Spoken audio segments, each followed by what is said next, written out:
An exciting story of redemption, love, passion, and new beginnings. She was a virgin, pure as the music she played.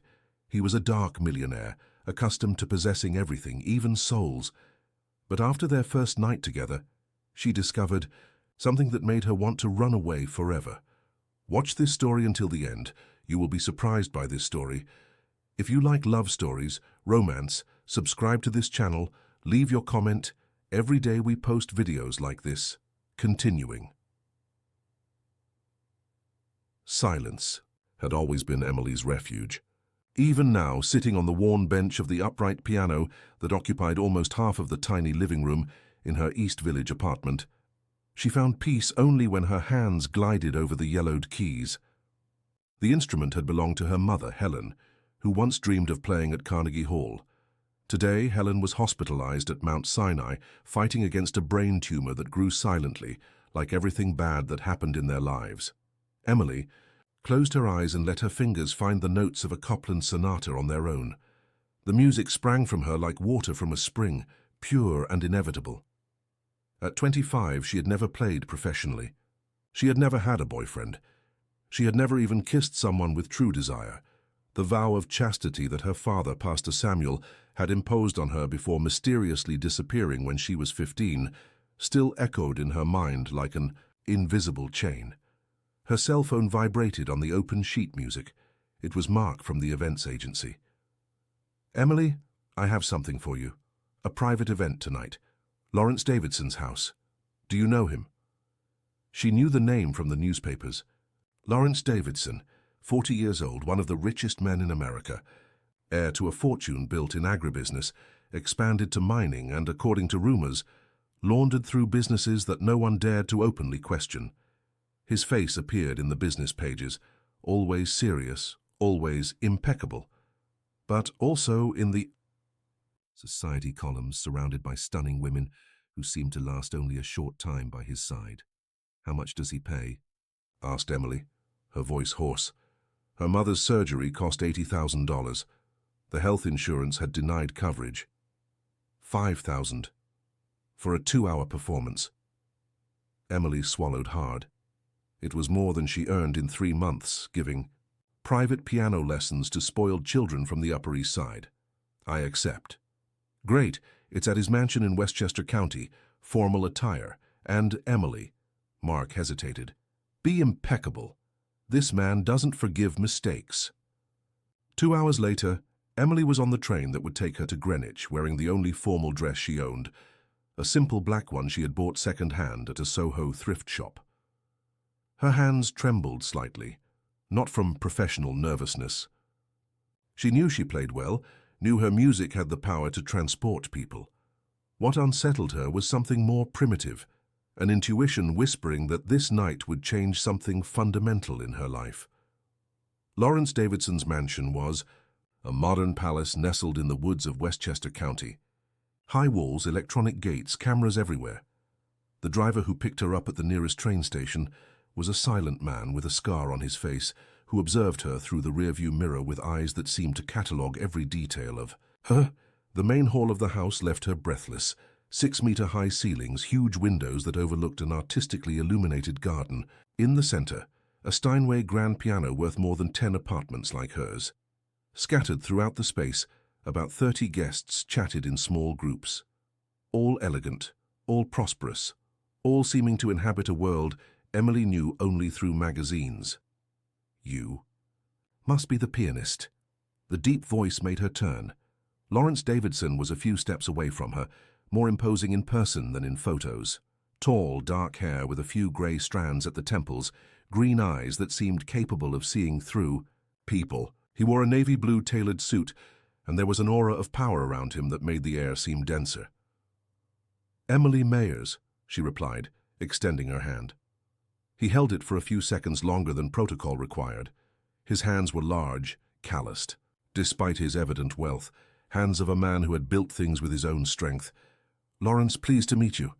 His eyes moved slowly across her face like someone appreciating a work of art. "I heard you play like few others." "I hope not to disappoint you." "I hope so too." There was something in the way he said this that sent a shiver down Emily's spine. "The piano is tuned. You can start whenever you feel comfortable. Emily nodded and walked to the instrument. When she sat on the bench and adjusted the height, she felt all eyes converge on her. But there was one gaze in particular that seemed to burn her skin. Lawrence's, who had positioned himself strategically on the other side of the piano, from where he could observe not only her hands but her face as she played. She began with Chopin, a melancholy nocturne that always calmed her. Gradually the conversation ceased. Silence took over the hall, filled only with the notes that flowed from the piano like crystal-clear water. Emily closed her eyes and let herself be carried away. Music was her native language, the only one in which she felt truly fluent. When she opened her eyes at the end of the piece, she found Lawrence's gaze fixed on her. He hadn't moved during the entire performance, and there was something in his expression that she couldn't decipher. Intensity, hunger, recognition. The polite applause from the guests brought her back to reality. She nodded in acknowledgement and continued with Copland, then with Debussy. An hour passed like a breath. When she finally concluded with her own, a version of Rhapsody in Blue transformed into something intimate and nostalgic, the silence that followed was different. Reverent. Extraordinary, said a silver-haired lady. I haven't heard something so touching in years. Other guests approached to congratulate her, but Emily barely heard the compliments. Her attention was completely captured by Lawrence, who remained in the same place, still observing her with that disconcerting intensity. Gradually, the guests began to leave. Emily arranged her sheet music, preparing to depart, when Lawrence approached again. Would you stay for dinner? The question caught her off guard. I don't know if that would be appropriate. Why wouldn't it be? She looked around. The hall was empty, only a few staff members collecting glasses and plates. We don't know each other, she said, her voice lower than she intended. That's exactly why we should have dinner together. He smiled for the first time that night, and the smile completely transformed his face, revealing an almost predatory beauty. Besides, I have a proposal for you. Emily hesitated. Everything in her instinct screamed to leave, go home, back to the safety of her small, predictable life. But there was something in the way he looked at her that awakened a dangerous curiosity, as if he saw something in her that she didn't know existed. What kind of proposal?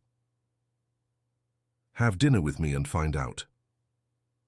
10 minutes later, they were sitting on a veranda overlooking a discreetly lit Japanese garden. The table was set for two. He had planned this, she realized. The food was simple but perfect. Grilled salmon, organic vegetables, a red wine that cost more than her monthly salary. You're not married, he said, observing her hands. It wasn't a question. No. Boyfriend? No. Why? The question destabilized her. Excuse me? A woman like you. Talented, beautiful, intelligent, why are you alone? Emily felt her face heat up. I don't know if that's any of your business. You're right. Forgive my curiosity.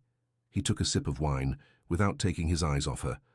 But I'm fascinated by mysteries, and you, Emily Mayers, are a very interesting mystery.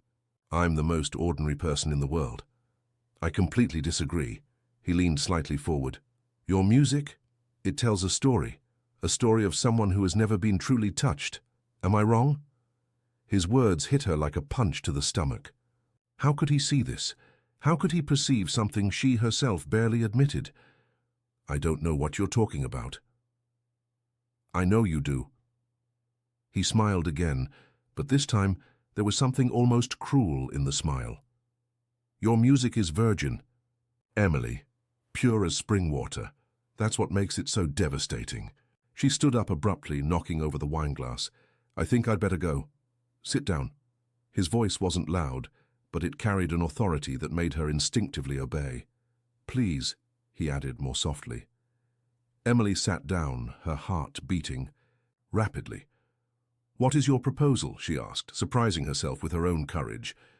Lawrence smiled, satisfied. I have a property in the Adirondack Mountains, a house in the middle of the woods, completely isolated. I would like you to spend 3 weeks there with me. Doing what? Being yourself, playing piano, talking, keeping me company. And why would I do that? Because I would pay $300,000. Emily felt the world spin around her. $300,000. More than enough for her mother's surgery, more than enough to restart life. "What kind of company?" she asked, her voice barely a whisper. "Whatever kind you want to give. There are no obligations beyond your presence." "That doesn't make sense. Why would you pay so much just for my company?" Lawrence was silent for a long moment, observing her with that intensity that was already becoming familiar. "Because it's been a long time since I found someone who makes me feel hunger. And you, Emily, awaken in me an appetite I thought I had lost." The brutal honesty of his words left her without a response. There was something simultaneously terrifying and exciting in the way he looked at her, as if she were a rare meal he was considering devouring. "I need to think." "Of course, but don't take too long. I leave for the mountains on Monday." They finished dinner in relative silence, him making occasional comments about music, her responding with monosyllables. When finally one of the staff took her back to the train station, Emily felt as if she had just awakened from an intense dream or nightmare. She still couldn't tell. On the train back home, she stared out the window at the passing city, slums, interspersed with luxury condominiums, the brutal contrast that defined New York City. $300,000, her mother's surgery, a new life. But at what price? When she arrived at the apartment, Helen was awake, watching an old soap opera on the small television in the living room. "How was it, sweetie?" "Good, Mom. I played for important people. You look different." Emily turned to look at her mother. Helen was 52 but looked 70. The tumor was consuming not only her strength but her essence. Still, her eyes maintained the same sharpness as always. "Different how? I don't know. As if someone had lit a light in you." Emily sat beside her mother on the worn sofa. "Mom, if I told you that an opportunity came up to earn a lot of money, a lot really, but it would be complicated, what would you say?" Helen turned off the television and turned to her daughter. "Depends on what you call complicated. I would have to go away for a few weeks with a man I barely know." "What kind of man?" "Rich, powerful, dangerous maybe." Helen was silent for a moment, then held her daughter's hand. "Emily, you've spent your entire life hiding behind the piano, behind your father's religion, behind fear. When was the last time you did something just because you wanted to?" "Mom, listen. I'm going to die, honey. The surgery might give me a few more years, maybe not. But you'll still be alive, and I don't want you to spend the rest of your life wondering, what if?" Hot tears ran down Emily's face. "I'm afraid." "Of what?" "Of not being strong enough, of losing myself." Helen caressed her daughter's face. "My dear, you're already lost. You've been lost for years, living like a ghost of the woman you could be. Maybe it's time to let yourself be found." That night, lying in the narrow bed in the room she shared with her mother, Emily stared at the cracked ceiling and thought about Lawrence's words. "You awaken in me an appetite I thought I had lost." There was something primitive in those words that made her body react in ways she didn't fully understand. For the first time in her life, she imagined what it would be like to be touched by a man, to be desired, to be devoured by those green eyes that seemed to see through her skin. The image frightened and excited her at the same time. On Saturday morning, she called Mark. "Do you have Lawrence Davidson's number?" "I do. Why?" "I need to talk to him." "Emily, be careful. This man is not like others." "What do you mean?" "He has a reputation for being obsessive. The women who get involved with him tend to disappear from circulation for a while. Some are never the same again." "In what sense?" "I can't explain. Just that he changes people, as if he marks them somehow." Even so, Emily wrote down the number. She spent the entire day walking around the city, trying to gather courage. When night came, she finally dialed. "Emily," he said, without her even introducing herself. "I was expecting your call." "How did you know it was me?" "Intuition. Have you decided?" She took a deep breath. "I accept. But I have conditions." Which ones? I want half the money in advance, for my mother's surgery. Done. Anything else? I want your word that you won't force me to do anything I don't want to. You have my word, although I hope you'll discover that you want more than you imagine. The way he said this made something contract in her belly. When do we leave? Monday at 7 in the morning. I'll send someone to pick you up.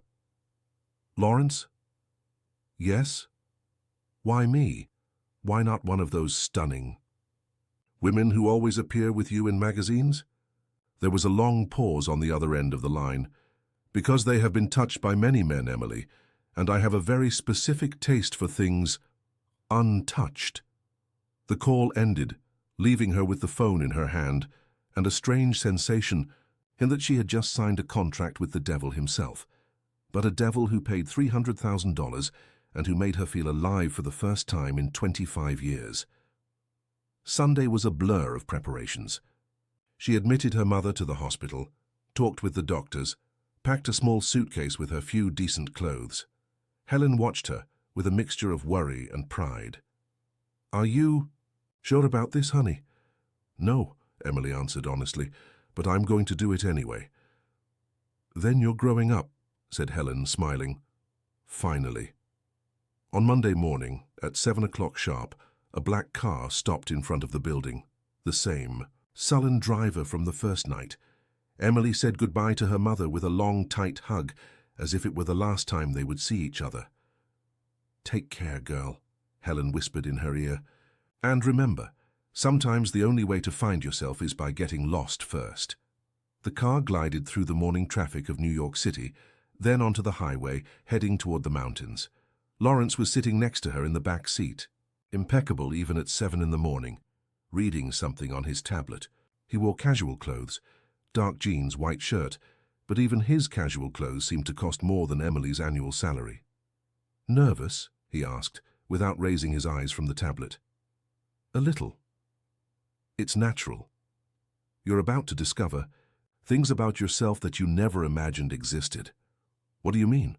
This time he looked at her and his green eyes had that familiar intensity.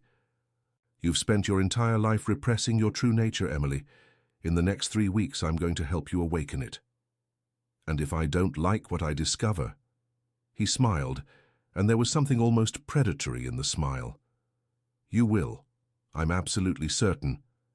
The road wound through the mountains, each mile taking them further from civilization. Emily looked out the window at the dense forest closing around the road, a growing sensation that she was entering a different world. A world where the rules she had followed her entire life might not apply. When they finally reached their destination 2 hours later, she understood what Lawrence meant by total isolation. The house was a modern construction of stone and glass, nestled in a clearing in the middle of the woods. There were no other houses in sight, no cell towers, no sign of civilization. Just the forest, the sky, and that house that looked like a refuge or a prison, depending on the perspective. Welcome to my world, said Lawrence, helping her out of the car. For the next 3 weeks, it will also be yours. As she walked toward the house, following Lawrence, Emily felt a chill that had nothing to do with the cold of the mountains. She had the strange sensation that she was about to cross an invisible line, and that, once on the other side, she might never be able to return to the woman she had been before that moment. The door of the house opened, revealing an interior that impressively blended rusticity and sophistication. Stone fireplace, solid wood furniture, Persian rugs over marble floors, and there in the center of the main room another grand piano, a Fazioli that seemed to be waiting for her. Your piano, said Lawrence, observing her reaction. I hope you like the tuning. Emily approached the instrument, lightly ran her fingers over the keys. The sound was perfect, rich, deep. It's beautiful. Like you. She turned to look at him and found him very close, close enough to smell his skin, wood, leather, and something indefinable that made her heart race. Lawrence, shh. He raised his hand, almost touching her face, but stopping millimeters from her skin. You don't need to say anything now. We have 3 weeks ahead of us, time enough to discover together how far this story can go.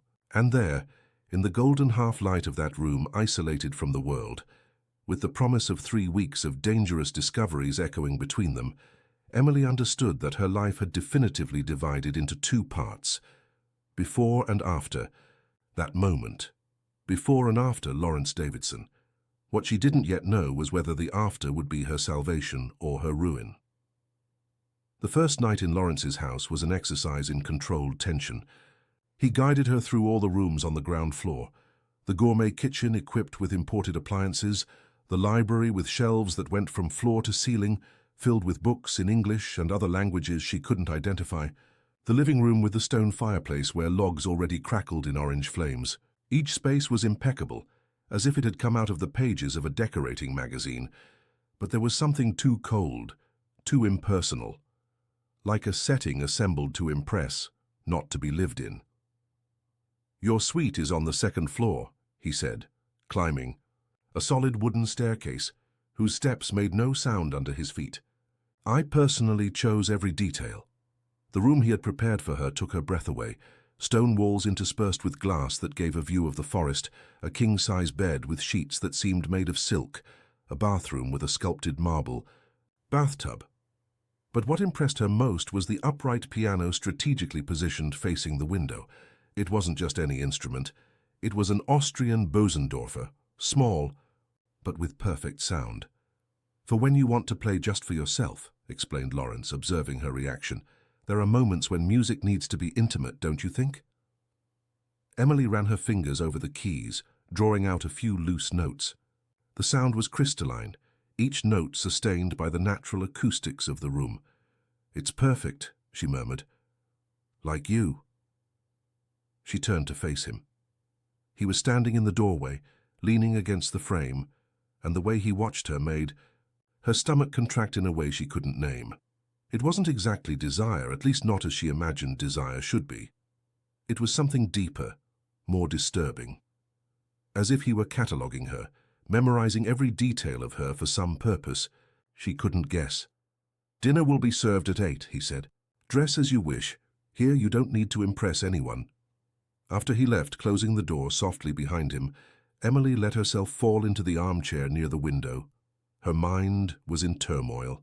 The house was even more impressive than she had imagined, Lawrence even more intense, and she felt like an imposter. What was a pianist from the East Village doing in this palace in the mountains? What did a man like him really want with her? She took a long shower in the marble bathtub, using artisanal soaps that smelled of lavender and sandalwood. When she came out, she found clothes laid out on the bed, a fine knit dress in petrol, blue delicate lace lingerie still with tags from a French brand she knew only from movies. All in her exact size. The sensation of being studied, catalogued, returned stronger. How did he know her measurements? How long had he been planning this? When she went down for dinner, Lawrence was already waiting for her in the dining room. He had changed from his casual clothes to a grey cashmere sweater and dark pants. In the candlelight that illuminated the table, he looked even more handsome and more dangerous, like an elegant wolf patiently waiting for his prey to approach. "The dress looks perfect on you," he said, pulling out the chair for her to sit. "Petrol blue brings out your eyes." "How did you know my size?" He smiled, pouring red wine into 2 crystal glasses. "I have a good eye for details." It wasn't an answer, and they both knew it, but Emily decided not to insist. Not yet. The dinner was prepared by Mrs. Carman, the only staff member Emily had seen so far, a middle-aged woman with grey hair tied in a bun, who moved through the house with the silent efficiency of someone who knew every corner of that place. Wild mushroom risotto, grilled salmon with fine herbs, a Belgian chocolate dessert that melted in the mouth like liquid sin. "Has Mrs. Carman worked for you for a long time?" asked Emily. 5 years, since I bought this property." "And how did she get here? It seems so isolated." Lawrence took a sip of wine, his green eyes fixed on her over the glass. "Carmen had problems in her previous life. Violent husband. Children who despised her. I offered her a new life away from all that. She accepted." "And the other staff?" "What other staff?" "The driver, the security guards I saw yesterday at your house in New York." "Ah, He cut a piece of salmon with surgical precision. "They don't come here. This place is sacred. Only very special people are allowed to set foot on this land." The way he said sacred sent a shiver down Emily's spine. There was something religious, almost fanatical in his voice. "And am I special?" Lawrence stopped eating and stared at her intensely. "Emily, you have no idea how special you are, not yet, but you will find out." After dinner, he invited her to have a glass of wine on the veranda. The night was cold, but he had turned on external heaters that created bubbles of warmth in the air. From there, one could hear only the sounds of the forest. Crickets, a distant owl, the whisper of wind in the leaves. "It's so quiet," she murmured. "Does the silence bother you?" "No. I grew up in silence. My father said it was the way God spoke to us." "And do you believe in God?" The question caught her off guard. "I don't know. I did when I was a child. After my father disappeared, it became more difficult." "Tell me about him." Emily hesitated. Talking about her father was like touching a poorly healed wound. "He was the pastor of a small church in Brooklyn, a rigid, severe man. He said the world was full of temptations, and that I needed to keep myself pure to be worthy of God's love." "Is that why you never had relationships with anyone?" She nodded, feeling her face heat up. "He made me promise to remain untouched until marriage. And after he disappeared, I continued keeping the promise, as if by keeping it he might return."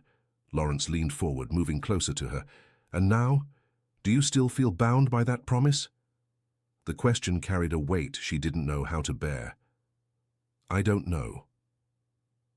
"Want to know what I think?" She looked at him, her heart accelerating.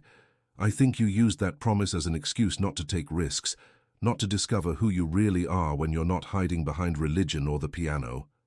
His words hit her like a slap. "You don't know me well enough to say that? No? Then prove me wrong." "How?" He moved even closer, and now she could feel the heat emanating from his body. "Play for me. Not a piece you've memorized or that your father would approve of. Play something that comes from your heart, from your body, from the woman you hide from everyone." Emily felt her mouth go dry. "I don't know how to play that kind of music." "Of course you do. Everyone does. You just never allowed yourself." They were silent for a moment, the air between them charged with an electricity she could almost touch. Then, without saying a word, Emily got up and went to the piano in the living room. She sat on the bench, her hands trembling slightly. Lawrence followed her, positioning himself where he could observe not only her hands but her face. She closed her eyes, took a deep breath, and let her fingers find the keys. What emerged wasn't any music she knew. It was pure emotion transformed into sound.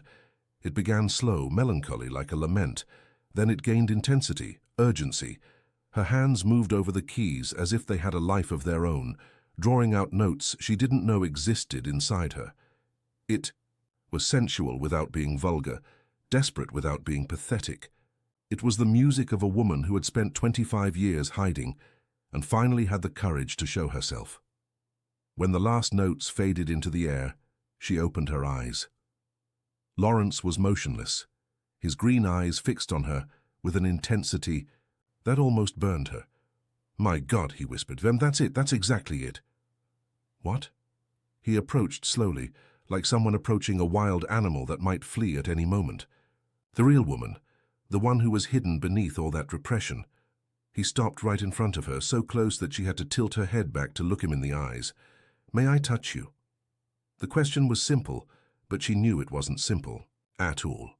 It was a request for permission to cross a line that, once crossed, would change everything between them. "Where?" "Wherever you allow." She looked at his hands, large, with long, calloused fingers. She imagined what it would be like to feel them on her skin. The image frightened and excited her simultaneously. "On my face," she murmured, barely able to produce sound. Lawrence raised his hands slowly, as if she were made of crystal. When his fingers finally touched her face, tracing the line of her jaw, she closed her eyes and let out an involuntary sigh. It was the first intimate touch she had received from a man in her entire life, and it was devastating. "You're even more beautiful like this," he murmured, his voice hoarse. "Surrendered." His fingers moved down her neck, stopping at the base of her throat where he could feel her rapid pulse. She opened her eyes and found him looking at her as if she were the most precious thing he had ever seen. "Lawrence." "Shh, don't speak. Just feel." He leaned in and pressed his lips against her forehead, a chaste kiss that somehow seemed more intimate than anything she could have imagined. Then he moved away, leaving her with burning skin and a racing heart. "That's enough for today," he said, his voice controlled again. "I don't want to frighten you." But too late. She was already frightened by the intensity of her own reaction, by the way her body had responded to his touch, by the hunger she saw in the green eyes that observed her as if she were a mystery he was determined to decipher. "Good night, Emily. Sleep well." He walked away, leaving her alone in the room with the piano and with a sensation of emptiness she didn't know how to fill. That night, lying in the silk bed, Emily couldn't sleep. She stared at the ceiling, reliving every second of Lawrence's touch, every word he had said. Her body was different, as if he had awakened nerve endings that had been dormant for years. She felt restless, agitated, as if she had discovered a hunger she didn't know she possessed. At 3 a.m, she gave up trying to sleep and went to the window. The forest was plunged into darkness, only the tops of the trees visible against the starry sky. It was then she saw a light moving among the trees, a flashlight perhaps walking along a trail she hadn't noticed during the day. Lawrence. It had to be him. But what was he doing in the forest in the middle of the night? The light disappeared after a few minutes, and Emily returned to bed more intrigued than before. There were layers to this man that she had not even begun to unravel, and a part of her, a part that was rapidly awakening, wanted to unravel all his mysteries, even if it meant losing herself in the process. On the second day, Lawrence had disappeared when she came down for breakfast. Mrs. Carman explained laconically that he had left early to resolve matters and would return in the late afternoon. Emily spent the day exploring the property. The house was even larger than she had imagined. Besides the 2 main floors, there was a basement that seemed to have been converted into a wine cellar, and an attic which she could not access because it was locked. The gardens were meticulously cared for, with stone paths that wound between native and exotic plants. There was a heated pool hidden behind a bamboo grove, a dry sauna, a small astronomical observatory at the highest point of the property. It was a complete self-sufficient world, isolated from everything. But there was something disturbing about the perfection of the place, as if it had been designed to be a golden prison. The trails that left the property quickly lost themselves in the dense forest, and she couldn't find any that led to a road or to other neighbors. There were cameras discreetly positioned at strategic points, and she had the constant impression of being observed, even when she was alone. In the afternoon, sitting at the piano, she tried to reproduce the music she had played the night before, but couldn't. It was as if those notes had come from a place inside her that only opened in Lawrence's presence. He arrived late in the afternoon, bringing with him a bouquet of wild orchids he had collected in the forest. "For you," he said, offering the flowers. "Sorry I left without warning. I had urgent matters to resolve." "What kind of matters?" "Business. Nothing you need to worry about." Another non-answer. She was beginning to realize that Lawrence was a master at giving answers that answered nothing. That night during dinner he seemed different, more tense, as if something worried him. He drank more wine than the day before, and his eyes had an almost feverish intensity. "Play for me again," he asked when they finished eating. "The same music as yesterday?" "No, something new. Let it come out naturally." This time when she sat at the piano, he stayed even closer, so close that she could feel his warm breath on her neck. The proximity distracted and excited her at the same time. The music that came out was different from the previous one, darker, more urgent, as if she were trying to express through the notes a restlessness she couldn't verbalize. As she played, she felt Lawrence's eyes burning her skin, and her breathing became more irregular. When she finished, he remained silent for a long moment. "You feel it, don't you?" he finally said. Feel what? The connection between us. Where your body responds to my presence. She turned to face him, her face hot. Lawrence, don't be ashamed of it. It's natural. It's beautiful. He raised his hand, but this time, instead of touching her face, he just hovered his fingers over her skin without making contact. She could feel the heat emanating from his hand, and her body reacted as if he were actually touching her. See, you don't even need to be physically touched. Your body recognizes me. It was true, and that frightened her. There was something between them that went beyond normal physical attraction. It was more primitive, more visceral. Why me? She asked, her voice barely a whisper. Why not one of your other women? His expression darkened. What other women? The ones who appear with you in magazines, the models, the socialites. Ah, them. He laughed, but there was no humor in the sound. They are entertainment, distractions. None of them ever made me feel what you make me feel. And what do I make you feel? He leaned in, bringing his face closer to hers. Hunger. A hunger I haven't felt in a long time. You awaken appetites in me that I thought I had buried. The intensity in his voice made her back away slightly. There was something almost predatory in the way he observed her. What kind of appetites? The kind that would frighten a virgin girl like you. His words hit her like a slap. Don't call me that. Why? That's what you are. Stop. A frightened virgin pretending to be a grown woman. Something inside her snapped. Without thinking, she raised her hand to slap him, but he was faster. He grabbed her wrist in the air, holding it with enough strength to immobilize her without hurting her. That's better, he murmured, his eyes shining with a dangerous satisfaction. Show me the woman who is hidden beneath all that repression. Emily tried to break free, but he kept her wrist trapped, and the proximity was doing strange things to her body. She could feel Lawrence's heart beating against her chest, could smell his skin, could see the small golden spots in his green eyes. Let me go. Not until you stop pretending you don't want to be here. I don't want to be here. Lie. He pressed his body against hers, making her trapped between him and the piano. Your body doesn't lie, Emily. I can feel your racing heart. I can see your dilated pupils. You want me as much as I want you. It was true, and she hated that it was true. Her body was completely betraying her, responding to his proximity in ways she didn't know how to control. This isn't right, she whispered. Why not? Because I don't know you. I don't know anything about you. You know enough. I don't know why you live alone in this house. I don't know what business you resolve in the middle of the forest at dawn. I don't know why all your other women disappear after a while. His expression changed subtly. What other women? Mark told me. He said you have a reputation for being obsessive, that women who get involved with you tend to disappear from circulation. Lawrence released her abruptly and took a step back. Mark talks too much. Is it true? Depends on what you call disappear from circulation. What happened to them? He was silent for a long moment, observing her with an expression she couldn't decipher. Some discovered they couldn't live without me. Others discovered they couldn't live with me.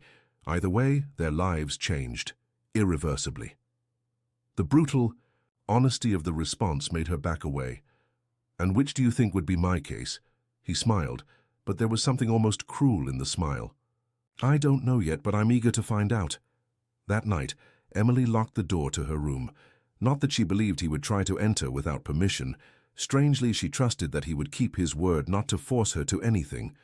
But she needed the symbolism of the locked door, the illusion of control. Once again, she stayed awake until late, looking out the window. And once again, around 3 in the morning, she saw the light moving in the forest. This time, she decided to investigate. She put on a robe and went downstairs silently. The house was plunged into darkness, only the moonlight filtering through the windows. She left through the kitchen door, which gave direct access to the garden. The night air was cold and humid, laden with the smell of the forest. She followed in the direction where she had seen the light, stepping carefully on the grass wet with dew. There was a narrow trail that plunged into the forest, almost imperceptible during the day. She walked for a few minutes, guided only by the moonlight and the distant sound of voices. Voices. There was someone else there. She hid behind a thick tree when she saw a clearing ahead. There were two people talking in low voices. One of them was clearly Lawrence, the other she couldn't identify in the half-light. "Can't continue like this," the unknown voice was saying. A female voice, she realized. "It's too dangerous." "I decide what is dangerous or not," Lawrence replied, his voice icy. "And if she discovers? And if she leaves here and tells someone?" "She won't discover, and even if she does, she won't tell." "How can you be so sure?" There was a pause. When Lawrence spoke again, his voice had a tone that made Emily's blood freeze. "Because when I'm done with her, she won't want to leave here. Ever." Emily backed away, stepping on a dry branch that cracked loudly in the silent night. The voices fell silent instantly. "What was that?" asked the woman. "Probably an animal," said Lawrence, but there was tension in his voice. Emily didn't wait to find out if they would come to investigate. She ran back to the house as silently as she could, her heart beating so hard she was sure they could hear it. She ran up the stairs and locked herself in her room, breathless. "When I'm done with her, she won't want to leave here, ever." The words echoed in her mind like an alarm. What exactly was Lawrence planning to do with her, and who was the woman in the forest? For the first time since she had arrived at that house, Emily felt truly frightened, not just by the intensity of the attraction she felt for Lawrence, but by the growing certainty that she had gotten herself into something much more dangerous than she had imagined. And the worst part was that, even frightened, even knowing she should try to escape, a part of her, a part that was growing each day, wanted to stay, wanted to discover all of Lawrence's secrets, even if it meant completely losing herself in the process. Outside, she heard the sound of footsteps in the hallway, footsteps that stopped in front of her door. "Emily?" Lawrence's voice was soft, almost concerned. "Is everything all right?" She held her breath, motionless on the bed. "I know you're awake. I can hear your heart beating." Impossible. He was on the other side of a solid wooden door. There was no way he could hear her heartbeat. But then she remembered his words at the first dinner. "I have a good eye for details." Perhaps it wasn't just his eye that was keen. "Sleep well, my dear," he finally said. "Tomorrow will be a very interesting day." The footsteps moved away, leaving her alone with her fears and with a question that hammered in her mind. What exactly had she gotten herself into? The next morning, Emily woke up feeling as though she had slept poorly and briefly. The events of the night, the mysterious conversation in the forest, the veiled threat in Lawrence's words, spun in her mind like a scratched record. When she went down for breakfast, she found him already seated at the table, reading something on his tablet, as if nothing had happened. "Did you sleep well?" he asked, without raising his eyes from the screen. "Reasonably." "Did you dream?" The question caught her off guard. Why? Curiosity. People reveal a lot about themselves through dreams. She served herself coffee, observing him discreetly. There was something different about him this morning, an almost imperceptible tension in the way he held the tablet, in the rigidity of his shoulders, as if he were waiting for something. "I dreamed I was lost in a forest," she lied, "looking for a way out that I couldn't find." This time he raised his eyes, and there was something almost amused in his expression. "So, sir, how interesting. And did you find the way out?" "I woke up before that." "Pity. The endings are always the most revealing part." They finished breakfast in relative silence, he returning his attention to the tablet, she pretending interest in the landscape through the window. But her mind was working furiously, trying to put together the pieces of the puzzle. Who was the woman in the forest? What exactly was Lawrence planning to do with her? And why, despite all the warning signs, did she still feel that magnetic attraction to him? "I have a surprise for you today," he said when he finished eating. "What kind of surprise?" "We're going for a walk. I want to show you a part of the property you don't know yet." Emily felt a knot in her stomach. The last thing she wanted was to plunge into the forest with him, especially after what she had heard the night before. "I don't know if that's a good idea. I'm not very good with trails. Don't worry, I know every inch of this land. I won't let you get lost." There was something in the way he said this that sounded more like a threat than a guarantee. An hour later, they were walking along a narrow trail that wound into the forest. Lawrence went ahead, moving with the confidence of someone who knew that terrain like the back of his hand. Emily followed him, trying not to show the nervousness she felt. The forest was dense and humid, with sounds she couldn't identify echoing among the trees. Occasionally, Lawrence stopped to point out some plant or bird, explaining details about the local flora and fauna with the knowledge of an experienced naturalist. "How do you know so much about the forest?" she asked during one of the stops. "I spend a lot of time here. Nature calms me, helps me think." "Think about what?" He looked at her over his shoulder, an enigmatic smile on his lips. "About how to solve complex problems." They continued walking for another 40 minutes until they reached a circular clearing in the middle of the forest. In the center, there was a small stone construction, almost hidden by vegetation. It seemed very old, predating the main house. "What is this?" asked Emily. "A cabin that was already here when I bought the property. The former owner said it was built by a hermit in the last century." Lawrence approached the weathered wooden door and opened it with a key he took from his pocket. Emily frowned. Why was he carrying the key to that place? "Come, I want to show you something." She hesitated at the entrance. The cabin was plunged into a half-light that her eyes took time to adjust to. When she could finally see properly, she was astonished. The interior had been completely restored and furnished. There was a twin bed with clean sheets, a small table, shelves with books, and, what surprised her most, an upright piano against the back wall. "This is where I come when I need absolute solitude," explained Lawrence, observing her reaction. "Play something." Emily approached the piano cautiously. It was an old instrument but well maintained. When she raised the lid, she found sheet music scattered over the keys, handwritten scores with annotations in feminine handwriting. "Whose music is this?" she asked, leafing through the pages. "I don't know, they were already here." She studied the annotations more closely. They were complex compositions, technically sophisticated, but there was something disturbing about them. The harmonies were dark, almost desperate, and there were personal notes in the margins. "He is always watching me. I need to get out of here. I can no longer distinguish reality from dream." "Lawrence," she said, her voice tense, "these annotations, they're from someone who was in danger." He approached, reading over her shoulder. "They're just fantasies. Composers tend to be dramatic." "They're not fantasies. Look at this. I tried to leave yesterday, but the forest brought me back. This isn't artistic drama. It's a cry for help." Lawrence's expression darkened.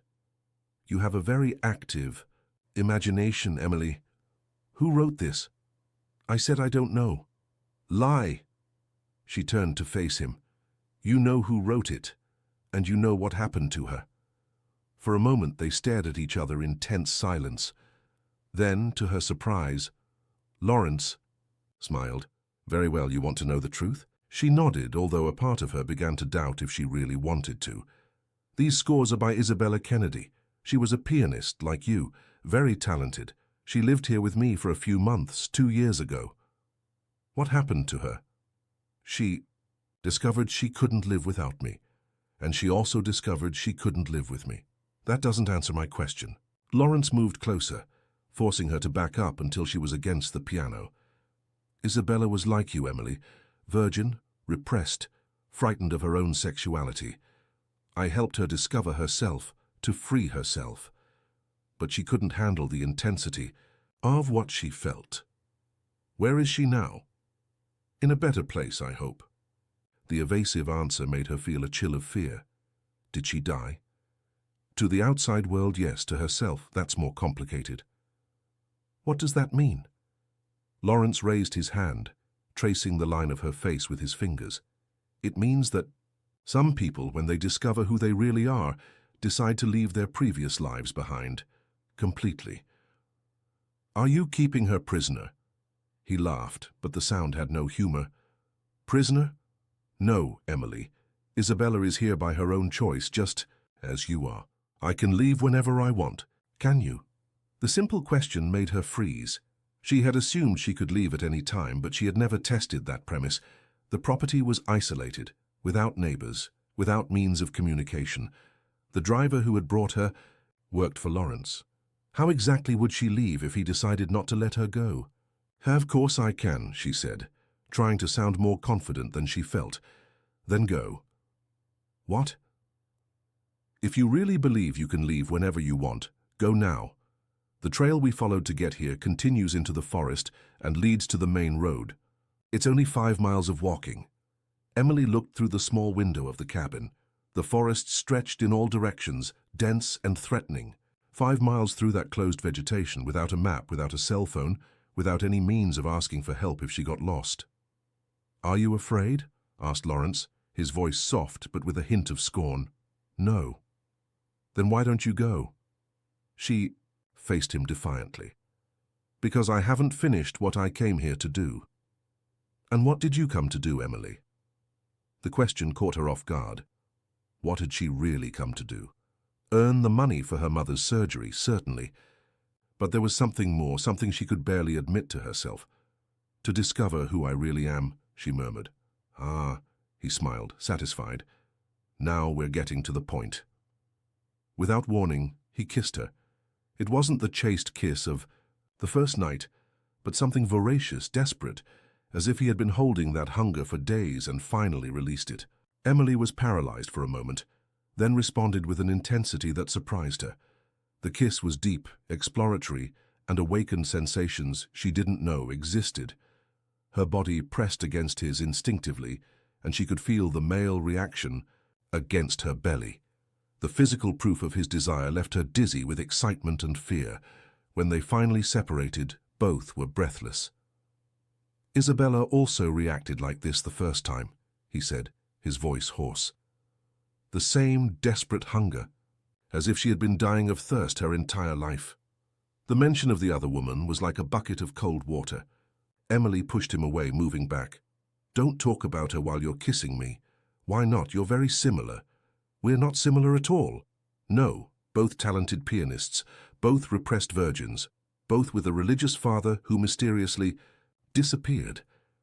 The last piece of information made her freeze. How do you know about my father? I researched you before hiring you.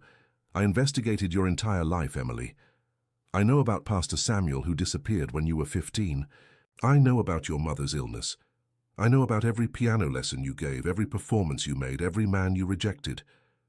The sensation of total exposure made her feel naked and vulnerable. You had no right. I have the right to protect my investments. Investments? He approached again, cornering her against the piano. You cost me a lot, Emily. Not just the $300,000. Time, energy, planning.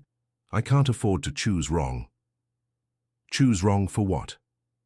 To be my definitive muse. The intensity of the declaration left her speechless. There was something almost religious in the way he said muse, as if she were a goddess he intended to worship.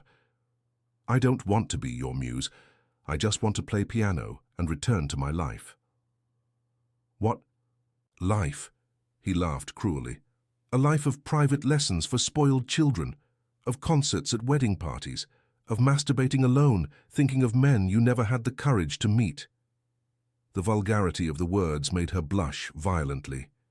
You're a monster. I am, and you're in love with this monster. I'm not. You are. I can see it in your eyes. I can feel it in the way your body responds to my touch, in the way your music has changed since you arrived here. This isn't love. It's psychological manipulation. What's the difference? All love involves some degree of manipulation. I'm just more honest about it. He raised his hand, tracing the line of her face with his fingers. Even knowing everything she knew, even hating what he represented, her body still reacted to his touch. See? Your skin recognizes me. Your body knows it belongs to me. My body is reacting to physical stimuli. It doesn't mean anything emotional. No? Then why haven't you really tried to escape yet? Why didn't you scream for help when you had the opportunity? The ways. Question left her without a response, because there was truth in it. She had multiple opportunities to try to escape and hadn't taken advantage of any. It's because you know deep down that you don't want to leave, that your real life is here, with me. My real life is with my mother, in New York. Your mother is going to die, Emily, with or without the surgery. The tumor has spread too much. His words hit her like a stab. How can you know that? I have contacts at the hospital. I received the updated report yesterday. 3 months, at most, even with the surgery. Hot tears burned her eyes. You're lying. I would never lie about something so important. Your mother is dying and there's nothing you can do to save her. But you can choose how to use the time that remains. I want to be with her, to watch a slow and painful deterioration, to see the woman who raised you with her until she's no longer herself, to not abandon her when she needs me most. She doesn't need you, Emily. She needs professional medical care. Here you can honor her memory by creating art that transcends mortality. His distorted logic made her want to scream in frustration. You don't understand. It's not about utility. It's about love. Exactly. And you can choose between a love that ends in suffering and death, or a love that offers eternal transcendence. A love that would transform me into a drugged prisoner in your basement. Only if you resist unnecessarily. Isabella is in the attic because she chose a different level of transcendence. The others are in the basement because they still fight against their true nature. You can have something better. What? You can be my true partner, my equal, not a worshipping muse, but a collaborator in the creation of a superior reality. The offer caught her off guard. What do you mean? Together, we can expand our collection. Find other women who would benefit from the transcendence we offer. You would help me identify them, convince them. You would be my queen in this kingdom of pure art. The proposal was simultaneously seductive and repulsive. He was offering power, relevance, a purpose that went beyond common existence. But it was a purpose built on the suffering and imprisonment of other women. You want me to become your accomplice. I want you to become my partner in creating something beautiful, based on the destruction of other people's freedom, based on the liberation of other people from meaningless lives. It was useless to argue with him. In Lawrence's distorted mind, he was a visionary offering salvation. Any resistance was just ignorance that would eventually be overcome. I need time to think. Naturally, but not too much time. Each day that passes without a decision makes things more complicated. Complicated how? My other muses are getting restless with your presence. Marianne especially has been spreading dangerous ideas about escape and resistance. It may be necessary to increase her medication. The veiled threat made her feel a chill. You can't continue drugging them indefinitely. I can and will if necessary to maintain the harmony of our family. Family, she spat the word with contempt. This isn't a family, it's a harem of mental slaves. His expression became dangerous. Be very careful, Emily. My patience has limits. What will you do if I refuse? Kill me. Kill? Never. But there are fates worse than death. Ask Camille. The name of the third woman made her blood freeze. What did you do to her? Camille resisted too much for too long. She forced me to use more intensive methods of persuasion. Now she lives in a world of her own where only I exist. She's very happy there. You made her insane. I cured her of the insanity of resisting true love. Emily realized she was looking into the eyes of a true psychopath, someone who had completely rationalized his crimes, transforming them into a philosophy of salvation. There was nothing she could say or do to make him see the reality of his actions. When do you want an answer? She asked. Tomorrow at sunset. It's time enough to visit all your future sisters and see for yourself how happy they can be here. And if my answer is no? He smiled, but there was ice in the smile. Then you'll discover that I'm very creative. in finding ways to change reluctant minds. After he left, Emily sat on the bed, trembling, 24 hours. It was all she had to find a way to escape, or to accept becoming a prisoner forever. She thought about her mother, dying alone in a hospital in New York. She thought about Isabella, fragmented and obsessed in the attic. She thought about Marianne, Christine and Camille rotting in the basement, while Lawrence played God with their lives. She couldn't abandon any of them. But she also couldn't accept joining them as another piece in Lawrence's sick collection. There had to be a third option, a way to free all of them and destroy the dark world he had created. She spent the rest of the day elaborating a plan. It was dangerous, probably suicidal, but it was the only chance they had. That night, when she was sure Lawrence was sleeping, she went down to the basement again. This time she visited all the women. Christine was a woman in her early 20s with large, sad eyes that lit up when she saw the baby in her arms. Gabriel was beautiful, with green eyes like his father's and a smile that broke your heart. It was impossible to look at that child and not feel murderous rage toward the man who had transformed his conception into a violation. "He's the only good thing that came out of all this," said Christine, echoing Marianne's words. "But I'm afraid of what Lawrence will do with him when he grows up." "There won't be time for that," said Emily. "We're getting out of here, all of us." "How?" "I'm still working on the details, but it will involve fire." Camille was the most difficult visit. The woman was clearly in a catatonic state, sitting in a corner of the room, staring at nothing. When Emily tried to talk to her, there was no reaction. "She doesn't respond anymore," explained Marianne, who had accompanied Emily on the visit. "Lawrence said she transcended the need for verbal communication." "What did he do to her?" "Sensory deprivation for weeks. Then massive doses of hallucinogens completely broke her mind." Looking at Camille, Emily saw her own future if she refused to cooperate with Lawrence. She would be reduced to a human ghost, alive but not living. "Marianne," she said, "do you trust me?" "Why?" "Because I'm going to need your help for what I'm planning, and it will require real risk." "What kind of risk?" "The kind that could kill us, but that's our only chance for real freedom." Marianne looked at Camille, then at Christine with the baby, finally at Emily. "Tell me the plan." Emily took a deep breath. It was time to bet everything on one last desperate move. "We're going to burn this house down with him inside." The declaration left Marianne open-mouthed. "Emily, that's murder."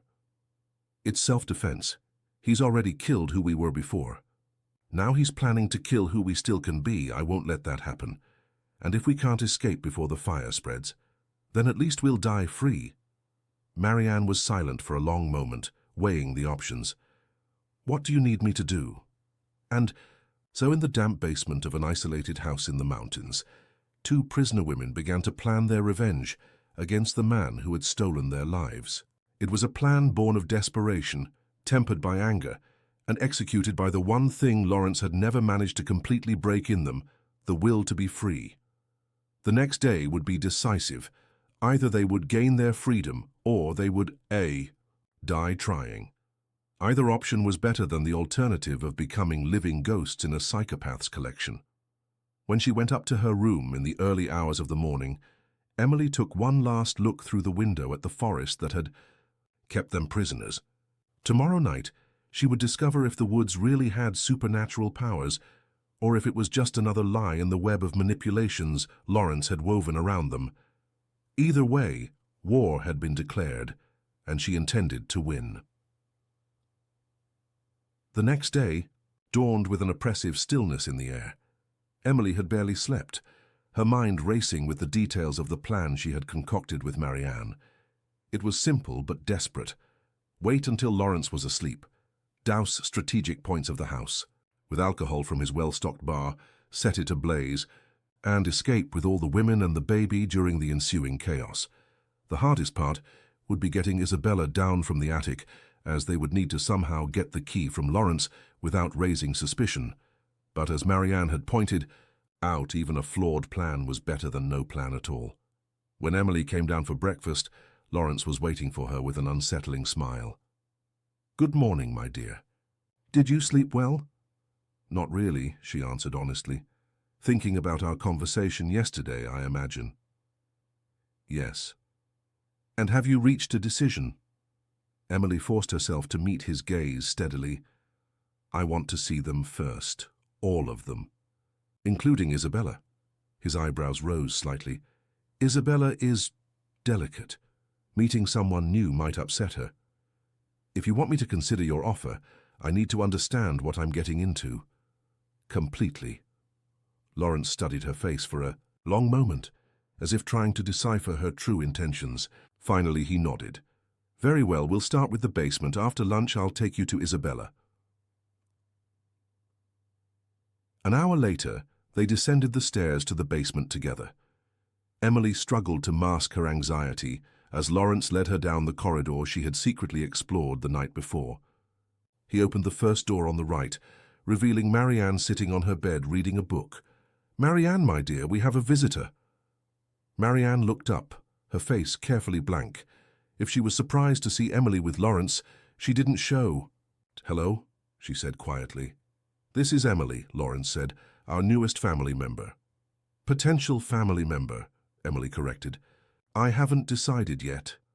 Of course, Lawrence's smile didn't reach his eyes. Emily wanted to meet everyone before making her decision. Marianne's gaze met Emily's, a silent message passing between them. They had to be careful. Any hint of their plans would be catastrophic. How long have you been here, Marianne? Emily asked, feigning innocence. 3 years, 4 months, and 16 days, she replied, her voice emotionless. And are you happy? A flicker of something, fear, warning, or perhaps desperation, crossed Marianne's face before she answered. I've transcended conventional happiness. Lawrence has taught me to exist on a higher plane. The rehearsed quality of the response made Emily's skin crawl. This was what awaited her if she failed, becoming a hollow vessel for Lawrence's twisted philosophy. They visited Christine next, who sat in a rocking chair cradling baby Gabriel. Like Marianne, she spoke in measured tones about her transformation under Lawrence's guidance. The only genuine emotion came when she looked at her, a mixture of love and terror swimming in her eyes. Camille's room was last and the most disturbing. The woman didn't acknowledge their presence, staring blankly at the wall as Lawrence spoke about her with clinical detachment. Camille achieved the purest form of transcendence, he explained, as if discussing an interesting science experiment, rather than a human being. She exists entirely in an internal reality of my creation. What did you do to her? Emily asked, unable to keep the horror from her voice. I freed her from the limitations of her own mind. Some people need more intensive liberation than others. He placed a hand on Emily's shoulder. But I don't think you'll require such measures. You're stronger, more adaptable. The touch of his hand made her want to scream, but she forced herself to remain calm. Everything depended on maintaining the illusion that she was genuinely considering his offer. After the basement tour, they had lunch in the dining room. Emily picked at her food, her appetite gone. Lawrence watched her with predatory interest, interpreting her discomfort as the natural hesitation of someone on the verge of a life-altering decision. You're thinking too much, he said. Surrender isn't a rational choice. It's an emotional one. That's what I'm afraid of, she replied truthfully. My emotions around you are confusing. He smiled, pleased by her admission. That's because your body understands what your mind still resists. Your body knows it belongs to me. Emily lowered her eyes, letting him interpret her silence as acquiescence rather than disgust. She needed him to believe she was wavering. After lunch, Lawrence led her to the locked door in the hallway on the 3rd floor. He produced a key from his pocket. Isabella is different from the others, he warned as he unlocked the door. Her obsession with music has become all-consuming. She may not acknowledge your presence at all. The attic was a large open space with sloped ceilings and dormer windows that let in shafts of grey light. The air smelled of sandalwood incense and something medicinal that Emily couldn't identify. In the center of the room sat a grand piano, and at it, a thin woman with long dark hair that hung like a curtain around her face. Isabella Kennedy didn't look up when they entered. Her fingers moved across the keys in a repetitive pattern, playing the same haunting melody Emily had heard from her room at night. The music was technically brilliant, but disturbing. The same phrases repeated with slight variations, building to nowhere, like thoughts trapped in an endless loop. "Isabella," Lawrence called softly. "We have a visitor." The playing continued uninterrupted. Lawrence approached the piano and gently touched Isabella's shoulder. Only then did she pause, looking up with eyes that seemed to see through rather than at them. "Lawrence," she whispered, her voice raspy from disuse. "Is it Thursday already?" "No, my dear, it's Tuesday. I've brought someone special to meet you, another pianist." Isabella's gaze shifted to Emily, sharpening slightly. "Another one," she said, not a question but a statement. "Yes. Her name is Emily." Isabella studied Emily for a long moment, her head tilted slightly. "She still has light in her eyes. You haven't taken it yet." Lawrence laughed softly. "Emily is considering joining our family. I thought she might like to hear you play." "Of course, the audition." Isabella's lips curved in a smile that didn't reach her eyes. "Everyone gets an audition." She turned back to the piano and began to play again, but this time a different piece. Chopin's Nocturne in C-sharp minor, the same one Emily had played at Lawrence's party. But Isabella's interpretation was unnerving, emphasizing dissonances, lingering on minor chords until they became almost unbearable, transforming the piece into something tortured and desperate. Emily watched Isabella's face as she played. Despite the woman's apparent detachment, there was intelligence in her eyes, a trapped awareness that belied Lawrence's claims about her transcendence. This wasn't a woman who had found peace in captivity. This was a woman screaming through her music, sending messages that words couldn't convey. When the piece ended, Isabella turned to Emily. "Your turn," she said. "I'm sorry. Play for me, that's how it works. We play for each other before he decides if we're compatible." Emily looked at Lawrence, who nodded encouragingly. "Go ahead. Isabella rarely asks to hear others play anymore." "It's a good sign." Emily sat at the piano, her mind racing. This was an unexpected opportunity, a chance to communicate with Isabella without Lawrence understanding. She began to play, not a classical piece but an improvisation, weaving in musical phrases that spoke of escape, of fire, of plans set in motion. To Lawrence, it would sound like emotional turmoil, the musical expression of a woman torn between desire and fear. But to a musician as sensitive as Isabella, the message was clear. Help is coming, be ready tonight. Isabella's eyes widened almost imperceptibly as she recognized what Emily was doing. When the improvisation ended, she nodded once, a tiny movement. That Lawrence might interpret as appreciation, but Emily understood as acknowledgement. "She plays from the soul," Isabella said. "Raw, unfinished, but promising." "High praise from Isabella," Lawrence commented. "She rarely sees potential in others anymore." They spent another hour in the attic, with Isabella playing more of her haunting compositions and occasionally allowing Emily to join her in duets that became encrypted conversations. Through music, Emily conveyed the outline of the plan, the timing, the signal, what Isabella needed to do when the moment came. When they finally left, Emily felt both drained and electrified. The connection she had established with Isabella through music had been more effective than she could have hoped. Now all four women were aligned, aware of what needed to happen. "What did you think?" Lawrence asked as they descended the stairs.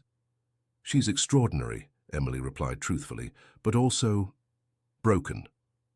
"Not broken, transformed. There's a difference." "Does she ever leave that room?" "She has no desire to. Her world is complete within those walls. Because you've made it that way." Lawrence stopped on the landing, turning to face her. "I've given all of them exactly what they needed, Emily. Security, purpose, devotion. The same things I'm offering you, but with one crucial difference." "What's that?" "You would be my partner, not just my muse. We would build this sanctuary together, find others who need saving, create a community of transcended souls." The sincerity in his voice was perhaps the most terrifying thing of all. He truly believed in his twisted vision, saw himself as a savior rather than a captor. "I need time to process everything I've seen," Emily said. "Until sunset, as you promised." "Of course." He brushed a strand of hair from her face, his touch making her skin crawl. "I'll be in my study until then. Come find me when you're ready." The rest of the afternoon passed with excruciating slowness. Emily returned to her room, pretending to contemplate her decision while actually finalizing details of the escape plan. She needed to get the key to Isabella's room, find a way to subdue Lawrence, and ensure they all had enough time to get through the forest before the fire consumed the house. At 5 o'clock, Mrs. Carmen brought her tea. The older woman's face was carefully blank, but Emily noticed her hands trembled slightly as she set down the tray. "Is everything all right, Mrs. Carmen?" she asked. The housekeeper glanced nervously at the door. "Be careful what you drink in." "To this house?" she said in a barely audible whisper before hurrying out. Emily stared at the steaming cup, understanding dawning. Lawrence was already making his move, trying to drug her into compliance rather than wait for her decision. She poured the tea into a potted plant and waited. Half an hour later, there was a knock at her door. Lawrence entered without waiting for a response, his face showing concern when he found her sitting calmly by the window. "How are you feeling?" he asked. "Clear-headed," she replied, watching his expression carefully. "I've been thinking about your offer." A flicker of confusion crossed his face. The tea should have made her groggy, compliant. "And? I have questions first, about the practicalities." "Such as?" "Where would we find these other women? How would you convince them to come here? What happens when the house is full?" Lawrence seemed relieved by the mundane nature of her questions. He sat on the edge of the bed, launching into an explanation of his recruiting process, how he identified vulnerable, talented women, studied their weaknesses, manufactured situations that would make them dependent on him. He spoke as casually as someone describing a business strategy, not the systematic predation of women. As he talked, Emily noticed the sun beginning to set behind the mountains. Time was running out. She needed to make her move soon. "I have one more question," she said, interrupting his monologue. "The most important one." "What's that?" "Do you love them? Any of them? Or are they just possessions to you?" The question seemed to surprise him. He considered it seriously before answering. "I love what they represent, their potential, their capacity for transformation. Is that the same as loving them as individuals? I don't know. Does it matter?" "It matters to me," Emily said, "because I need to know if I would be loved or merely collected." "You would be different," he insisted, leaning toward her. "My partner, not just my subject." "Show me," she said suddenly. "What?" "Show me how I would be different. Give me the keys to Isabella's room. Let me visit her alone, musician to musician. If you truly see me as a partner, not a prisoner, prove it by trusting me." Lawrence frowned, suspicion darkening his features. "Why would you want to see her alone?" "Because I need to hear the truth from someone who has lived it, without you there controlling the conversation. Isabella doesn't think clearly anymore. Her perspective is compromised. All the more reason to hear it. I need to understand what happens when someone fully surrenders to your vision. The good and the bad." He studied her face, looking for signs of deception. Emily held his gaze steadily, forcing herself to project sincerity she didn't feel. "Please, Lawrence. This is what I need to make my decision." After a long moment, he reached into his pocket and removed a key ring. He separated a single key and held it out to her. "1 hour," he said. "Then I expect your answer." Emily took the key, careful, not to show her triumph. "Thank you, this means a lot." He left the room, his footsteps echoing down the hallway. Emily waited until she was sure he was gone, before retrieving the small bottle of sleeping pills she had found in the medicine cabinet and ground into powder. She had planned to somehow get it into his drink at dinner, but now a better opportunity presented itself. She hurried to the kitchen, finding it momentarily empty. A bottle of red wine stood open on the counter, already decanted for dinner. Quickly she emptied the powder into the wine, stirring it with a knife until it dissolved completely. Then she made her way to the 3rd floor. Isabella was waiting at the piano, her posture alert rather than dreamy. When Emily entered, she immediately stood. "Did you get it?" she asked, her voice stronger and clearer than it had been earlier. Emily held up the key. "We don't have much time. Lawrence expects me back in an hour with my decision." "The others?" "Ready." Marianne has been collecting alcohol from the basement bar and hiding it in strategic locations. As soon as Lawrence is drugged, we'll get them out. And if the drug doesn't work, Lawrence has built up a tolerance to most sedatives. Then we go to Plan B. Marianne found a heavy candlestick in one of the rooms. "We'll do what we have to." "To?" Isabella nodded grimly. "I've been here longer than any of the others. I've seen what he's capable of. Don't underestimate him, even for a second." "I won't. Can you make it down the stairs on your own? You've been confined for so long." "I exercise every day when he's not watching. Preparing. I've been planning my escape for 2 years, but I couldn't leave without the others." She moved to a dresser and removed a small bundle from a drawer. "Letters. From all of us. Documenting what he's done. If something goes wrong tonight and any of us don't make it out, these need to reach the police." Emily took the bundle, tucking it into her waistband. "Nothing will go wrong. We're all getting out tonight." They went over the final details of the plan. At 8:30 after dinner, when Lawrence would typically retire to his study with a glass of wine, the drugged wine would take effect. Once he was unconscious, they would free the women from the basement, set the fires, and flee through the forest, using a compass Isabella had managed to hide, one Lawrence didn't know about. "The forest doesn't have supernatural powers," Isabella explained. "That's just another of his manipulations. But it is designed to confuse. He's created false trails, moved landmarks, even installed speakers that play disorienting sounds at night. With the compass and my knowledge of the real path, we can make it to the main road in less than 2 hours." As Emily prepared to leave, Isabella grabbed her arm. "Whatever happens tonight, thank you. Even if we don't make it out, knowing someone tried to help us means everything." Emily squeezed her hand. "We're all getting out. Tonight." She returned to her room, her heart pounding with adrenaline.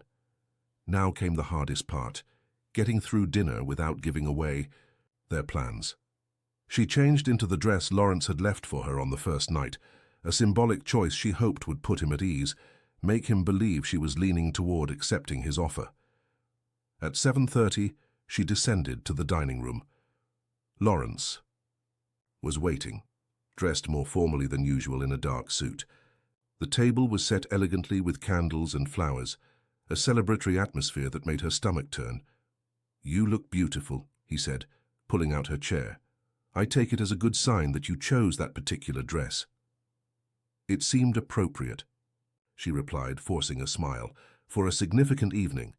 He poured wine for both of them from the decanter she had drugged. "To new beginnings," he said, raising his glass. Emily clinked her glass against his, but only pretended to sip. Lawrence, however, drank deeply, clearly pleased by what he perceived as her tacit acceptance. Dinner progressed with excruciating slowness. Emily picked at her food, watching Lawrence for signs that the drug was taking effect. By the time dessert was served, his speech had become slightly slurred, his movements less precise. "You haven't told me your decision," he said, blinking hard as if trying to clear his vision. "I'm still considering all aspects," she replied. "Carefully. It's a significant change you're proposing. But you're leaning toward yes," he insisted. "I can see it in your eyes." "Let's discuss it in your study," she suggested, "with another glass of wine." He smiled, clearly struggling to maintain focus. "A woman after my own heart." They moved to his study, where Emily poured him another generous glass from the drugged decanter. He sank into a leather armchair, his eyelids growing heavy. "You know, Emily," he slurred, "you're different from the others, stronger, more independent. That's why you'll be perfect as my partner." "How many others have there been, Lawrence, before Isabella?" "Many," he admitted, his drug-loosened tongue more honest than he would normally be. "But none who truly understood the vision. They all fought it eventually, had to be contained." "Contained how?" His head lolled slightly. "Camille was the worst. tried to escape 7 times. The last time she almost made it to the road, had to take extreme measures, but she's happier now, in her own world. Emily felt sick. And the others in the basement are all that remain? All. That matter, he mumbled. The failures are elsewhere. What does that mean? But Lawrence's eyes had closed, his breathing deepening. The drug had finally taken full effect. Emily waited a few minutes to ensure he was truly unconscious before taking his keys from his pocket. She had to move quickly now. She rushed to the basement, unlocking the doors to free Marianne, Christine with baby Gabriel, and even Camille, who had to be guided by the hand like a child. Marianne had already positioned bottles of alcohol throughout the ground floor, focusing on Lawrence's study and the base of the main staircase. "What about him?" Marianne asked, nodding toward the study where Lawrence lay unconscious. "We leave him," Emily said firmly. "The fire will take care of the rest." They collected Isabella from the attic, and together the 5 women and the baby gathered at the kitchen door. Each carried a small bundle of essential items, medications, baby formula, the letters documenting their captivity. Emily had found car keys in Lawrence's desk and hoped one of the vehicles parked behind the house would start. "Ready?" she asked, looking at each woman in turn. They nodded, faces set with determination despite their fear. Emily struck a match and dropped it onto the alcohol-soaked carpet at the base of the stairs. Flames erupted immediately, racing up the staircase and along the hallway. Marianne lit another fire near the study, ensuring Lawrence would be trapped, even if he woke. They ran into the night, the cool mountain air a shock after the growing heat of the burning house. Behind them, windows began to shatter from the thermal stress, and the orange glow of flames illuminated the clearing. Emily found the key fob and pressed it, relieved when the lights of a black SUV flashed in response. "Get in," she ordered, helping Camille into the back seat, while Christine secured Gabriel in a makeshift car seat, created from a padded basket. Isabella took the passenger seat, already unfolding a map she had hidden years ago. "The main road is east," she said, pointing, "about 5 miles through the forest track." Emily started the engine, her hands shaking with adrenaline. As she put the car in gear, a movement caught her eye. A figure staggered out of the burning house, silhouetted against the flames. Lawrence, somehow conscious, his clothes smoldering, his face contorted with rage. "Go!" Marianne screamed. "Drive!" Emily slammed her foot on the accelerator. The SUV lurched forward, tires spinning on the gravel before finding purchase. In the rearview mirror, she saw Lawrence running toward them, a terrible determination in his movements despite his injuries. "He's following us," Christine cried, clutching Gabriel tighter. "He won't catch us," Emily said grimly, steering the vehicle onto the narrow forest track. "Not this time." The SUV bounced and jolted down the rough path, headlights illuminating the dense trees on either side. Behind them, the glow of the burning mansion gradually receded, and with it the immediate threat of Lawrence's pursuit. But Emily knew this wasn't over. A man like Lawrence Davidson wouldn't simply let them go. He would hunt them, use his resources to track them down, try to reclaim his collection. They would need to disappear completely, change their identities, perhaps even leave the country. As the SUV finally reached the main road, Emily allowed herself a moment of hope. They had survived the immediate danger. They were free of the house that had been their prison. Now began the harder journey, healing from the trauma Lawrence had inflicted, rebuilding lives that had been stolen, finding a way to ensure he paid for his crimes. "Where to now?" Isabella asked quietly. "First the nearest police station," Emily replied. "With your letters and our testimonies, he won't get away with this. Then, wherever we want. Our lives are our own again." As she drove through the night, 5 women and a baby sleeping fitfully in the car around her, Emily thought about her mother waiting in the hospital in New York. She would return to her, spend whatever time remained, make peace with the past. And then, perhaps, she would finally discover who she truly was, not as Lawrence's muse or her father's obedient daughter, but as herself. Emily Mayers, survivor, pianist, free woman. Behind them, somewhere in the darkness of the forest, A man watched the taillights of the SUV disappear around a bend. His clothes were charred, his skin blistered, but his eyes burned with something beyond physical pain. The house that had contained his collection for years was now a roaring inferno, illuminating the night sky with an unholy glow. Lawrence Davidson pulled a phone from his pocket, a satellite phone that still functioned. Despite the remote location, he dialed a number from memory, waiting as it connected. "They're gone," he said simply when the call was answered. "All of them. Find them." He ended the call, turning back to look at his burning kingdom. This wasn't over. It was merely beginning. Emily had proven herself even more exceptional than he had hoped, more cunning, more resourceful. The perfect partner indeed, though not in the way he had intended. A smile spread across his burned face, stretching painfully across damaged skin.